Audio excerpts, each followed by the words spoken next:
নমস্কার। আমার লিখিত পুস্তক আঁধারে আলো থেকে একটি কবিতা এখন আমি পাঠ করছি।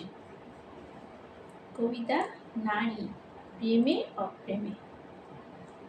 কখনো প্রেমে, কখনো অপ্রেমে, দুঃখে সুখে, বিপদে আপদে, আনন্দে আহ্লাদে, বর্বরের নিন্দিত চর্চায়, কখনো গৃহবধূ রূপে প্রস্ফুটিত অঙ্গনে, সন্ধ্যা প্রদীপ হাতে চর্চিত চন্দনে, কভু প্রেয়সী, কভু স্নেহময়ী জননী, কভু অন্নদাত্রী, কভু সর্বং সহা ধরিত্রী।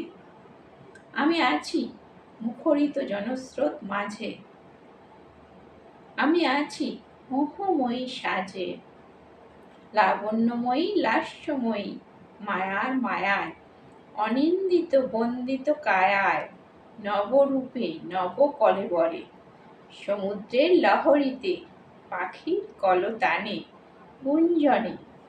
আমি সেই সাধারণ মেয়ে যাকে তুমি খুঁজে ফেরো হাজারো মানুষের ভিড়ে, কভু আলোয়, কভু আঁধারে, কখনো বা শান্ত নীড়ে।